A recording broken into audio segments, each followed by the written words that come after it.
आर्हत वाङ्मय में कहा गया है, निद्दम चन बहुमन्निज्जा संपहासम विवज्जए मिहो कहाहिम नरमे सज्जायम्मि रओसया। आज विक्रम संवत 2079 का प्रारंभ हुआ है। विक्रम संवत 2078 संपन्न हो चुका है। काल का अपना क्रम है, काल अनंत है। अतीत में अनंत काल बीत गया है और भविष्य में भी अनंत काल होता रहेगा। वर्तमान का काल तो थोड़ा सा होता है। अतीत बड़ा है, अनागत बड़ा है। इन दोनों की तुलना में वर्तमान बहुत छोटा होता है।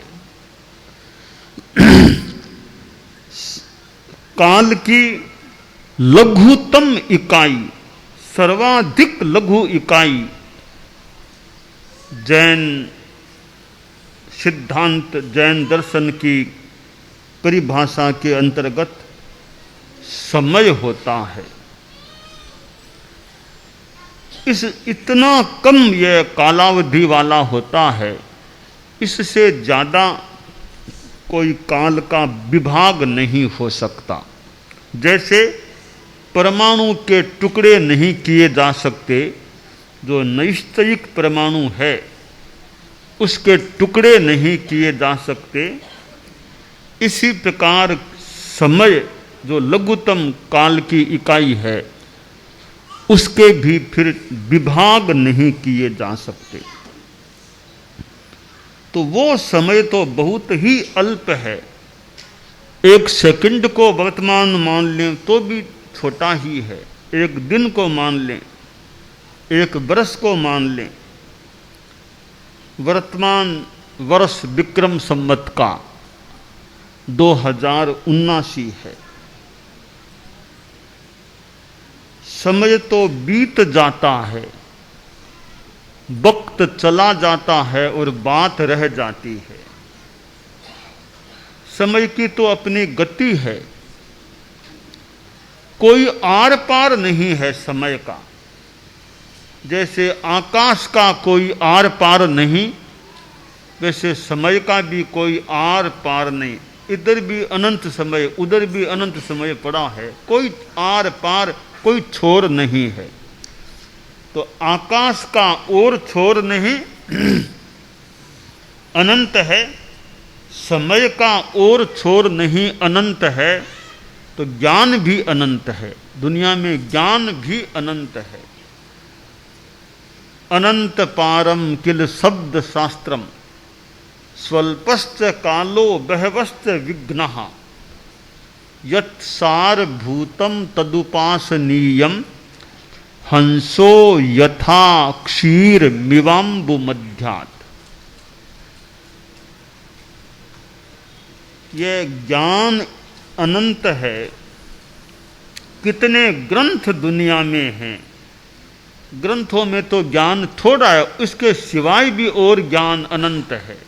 ग्रंथों में तो संभवतः मामूली सा ज्ञान समाविष्ट हुआ है। जिसे केवल ज्ञान प्राप्त होता है, उसे जो ज्ञान है अनंत, वो तो ग्रंथों में आ पाना ही, सारा का सारा समा जाना भी मुश्किल है। तो खैर ग्रंथों का ज्ञान भी बहुत है। हम पुस्तकें पढ़ते हैं, ग्रंथ पढ़ते हैं, परंतु समय थोड़ा है। जिंदगी तो है उतनी है, कितना पढ़ पाएंगे। उसमें भी बीच में विघ्न बाधाएं आ जाती हैं, आ सकती हैं। इसलिए जितना आदमी ज्ञान का अर्जन कर सके, खास खास चीज़ों को पढ़ने का प्रयास करना चाहिए। विक्रम संवत 2079 जो शुरू हो गया है, ज्ञान की दृष्टि से भी हम इसका जितना संभव हो सके उपयोग करें। जैन वाङ्मय में स्वाध्याय को महत्व दिया गया है। सध्यायम्य रओसया, सदा स्वाध्याय में रत रहो। जैन शासन में भी कितने शास्त्र हैं, आगम हैं, कितने ग्रंथ हैं।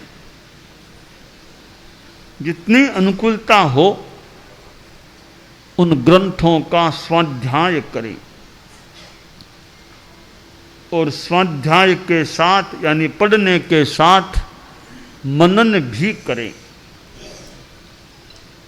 कई लोग ज्ञान कंठस्थ कर लेते हैं। हमारे साधु साध्वियाँ भी शास्त्रों को याद करते हैं, कंठस्थ करते हैं। गृहस्थों में भी कई लोग ज्ञान कंठस्थ करने वाले मिल सकते हैं। कंठस्थ ज्ञान को सुरक्षित रखना वो खास बात है। एक बार याद कर लेना भी अच्छा है, आगे वह सुरक्षित रह सके। उसके लिए परिवर्तना, बार बार उस ज्ञान को पुनरावर्तित करना, जिसे चितालना भी कहते हैं, परिवर्तना कहा जा सकता है। वह परिवर्तना का क्रम चलता है तो कंठस्थ किया हुआ ज्ञान स्मृत रह सकता है, वो याद रह सकता है। परम पूज्य आचार्य तुलसी ने हजारों गाथा प्रमाण ज्ञान कंठस्थ किया था। आचार्य महाप्रज्ञ जी ने भी कितना ज्ञानाभ्यास किया था। तो कंठस्थ करना भी श्रम साध्य कार्य हो सकता है। फिर उस कंठस्थ ज्ञान को सुरक्षित रखना भी एक परिश्रम साध्य, परिश्रम का कार्य हो सकता है। ज्ञान आदमी करता है, फिर ज्ञान की अच्छी बातों को जीवन में उतारने का भी प्रयास हो। विक्रम संवत 2079 में कोई संकल्प हो कि भी कुछ मैं स्वाध्याय करूंगा, रोज के 2 पृष्ठ ही पढ़ूंगा, 4 पृष्ठ जितना हो सके कि एवरेज में रोज 2 पृष्ठ पढ़ूंगा धार्मिक साहित्य को। तो पढ़ने से विचार भी शुद्ध बन सकते हैं और ज्ञान की वृद्धि, समृद्धि, समृद्धि भी प्राप्त हो सकती है। कंठस्थ ज्ञान जो करते हैं तो उसके लिए पुनरावर्तन, परिवर्तना की अपेक्षा होती है। पुनरावर्तन नहीं करने से वह ज्ञान विस्मृति के गर्त में जा सकता है। एक गुरुजी ने एक चेले से कहा, चेला थोड़ा कंठस्थ तो कर लेता, वापिस चितालना नहीं करता था। हमारे छोटे छोटे संत हैं, मान लो याद तो कर लिया, अब चितालना करना छोड़ दिया तो वो ज्ञान विस्मृत हो सकता। तो गुरुजी ने देखा चेला बुद्धि स्मृति शक्ति ठीक है, याद जल्दी करता है, तो चितालना करने में आलस्य है। बस सवेरे कौन उठे, कौन, एक बार सीख लिया, सुना भी दिया, फिर चितालना करना मुश्किल, तो ज्ञान को भूल जाएगा। ये इसको थोड़ी प्रेरणा दें। तो वो चेला पास में बैठा था। तो गुरु जी ने एक दोहा सा कहा कि पान सड़े घोड़ो अड़े विद्या बिसर जाए, रोट जले अंगार पर कहो चेला किण न्याय। कि चेला एक प्रश्न पूछता हूं। हाँ गुरुदेव पूछिए। तो देख, पान सड़े, पान वो जो है ना पान खाते हैं ना, पान सड़ जाते हैं, घोड़ा चलता नहीं अड़ जाता है, विद्या विस्मृत हो जाती है, अंगारे पर रोटी जल जाती है। इन सारे प्रश्नों का एक ही उत्तर हो, ऐसा कोई उत्तर दो। इन जो मैंने बातें बताई है कि पान सड़ जाता है क्यों, घोड़ा अड़ जाता है क्यों, विद्या विस्मृत हो जाती है क्यों, रोटी अंगारे पर जल जाती है क्यों, इस क्यों का चारों का उत्तर दो।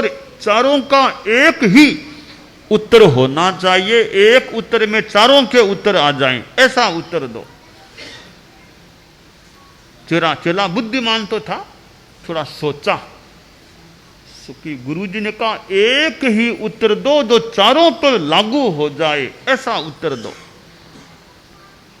तो बोला गुरुदेव एक दो शब्दों का उत्तर है, फेरी नहीं, फेरी नहीं। कैसे? तो आप देख लीजिए गुरुदेव, मैं तो क्या बताऊं, तो तुम बताओ। कि आपने कहा पान सड़े, पान सड़ जाता है, क्यों नहीं?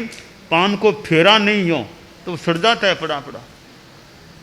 घोड़ो अड़े, अब घोड़े को थोड़ा घुमाए नहीं फिराए नहीं तो घोड़ा फिर उसका अभ्यास छूट सकता है घूमने का चलने का, तो उसको फेरा नहीं फेरी नहीं। और विद्या बिसर जाए, ज्ञान को फेरा नहीं पुनरावर्तन नहीं किया तो वो विस्मृत हो सकता है। रोट को यूं फेरा नहीं तो एक जगह पड़ा रहेगा, तो एक तरफ से रहेगा तो वो जल सकता है, ऐसे उल्टा पुल्टा करे तो ठीक रह सकता है। गुरु जी ने कहा चेला है तो चेला तू हो तो होशियार, उत्तर तो तुमने बढ़िया दे दिया। अब तुम बताओ, तुमने खुद ने उत्तर दिया है कि विद्या विस्मृत कैसे होती है कि फेरी नहीं, तो तुम फेरते हो या नहीं विद्या को, याद तो करते हो, वापिस फिरते तो हो या नहीं? बोला गुरुदेव आलस्य आ जाते, आलस्य अब दूर करो, तुमने खुद ने कहा ना फेरी नहीं फेरी नहीं, तो फेरो, ज्ञान को परिवर्तित करो, चितारो तो ज्ञान याद रह सकेगा। तो ज्ञान को कंठस्थ बनाए रखना है तो पुनरावर्तन चितारना अपेक्षित है। हमारे श्रावक श्राविकाएं भी ज्ञान को पुनरावृत्त करते रहें, जो सीखा हुआ हो। 25 बोल सीख लिए, वापिस चितारते नहीं है तो 25 बोल सीखे हुए विस्मृत हो सकते हैं। हम अभी हरियाणा में विहार कर रहे हैं, और हरियाणा जहाँ मेरे देखने में आचार्य तुलसी भी हरियाणा में पधारे थे, आचार्य महाप्रज्ञ जी भी हरियाणा में चतुर्मास भी किया था उन्होंने भिवानी में सन 2006 में। परम पूज्य कालूगणी ने भी भिवानी में चतुर्मास किया था। फिर कालूगणी के बाद गुरुदेव तुलसी ने तो भिवानी में चतुर्मास संभवतः नहीं किया, भिवानी में, हिसार में तो किया था, हांसी में किया होगा, भिवानी में नहीं किया था। फिर आचार्य महाप्रज्ञ जी ने भिवानी में किया था। और परम पूज्य कालूगणी भी, जो कालू सो विलास में आता है हरियाणा की यात्रा, और भी हमारे, तो हरियाणा में आना हुआ है। हरियाणा का यह रोहतक क्षेत्र है जहाँ चतुर्मास भी हुए हैं चारित्रात्माओं के। हरियाणा की जनता में तत्वज्ञान का भी विकास होता रहे, शास्त्रीय बातों का, सिद्धांत की बातों का ज्ञान भी बढ़ता रहे, भक्ति भावना पुष्ट रहे। भक्ति का भी बड़ा महत्व है, श्रद्धा का बड़ा महत्व है। श्रद्धा के साथ ज्ञान भी हो। तो जैसे श्रद्धा एक प्रकार की गाय है, गाय को खूंटे से बांध दिया अच्छी तरह, अब गाय इधर उधर ज़्यादा नहीं दौड़ पाएगी, वहीं रहेगी। श्रद्धा की गाय है, उसको ज्ञान का खूंटा मिल जाए तो श्रद्धा भी एक जगह यथार्थ पर रह सकती है। तो श्रद्धा और श्रद्धा के साथ ज्ञान हो और साथ में फिर आचरण क्रिया हो, आचार हो, त्याग प्रत्याख्यान भी हो, तो श्रावक का जीवन भी एक अध्यात्म की दृष्टि से सुरम्य उद्यान की तरह अच्छा जीवन बन सकता है। तो हरियाणा, जहाँ कितने हमारे जैन समाज के लोग भी रहते हैं, अग्रवाल समाज के लोग कितने रहते हैं, और जहाँ पर दीक्षा भी हुई है, परम पूज्य आचार्य तुलसी ने भी, मुझे याद है, दीवानी में मेरे देखने में दीक्षा दी थी, हिसार चतुर्मास में भी दीक्षा हुई थी। और यहाँ बड़ौदा गांव है, हरियाणा का बड़ौदा, वहाँ से कितनी दीक्षाएँ, वहाँ के कितनी दीक्षाएँ वहाँ से।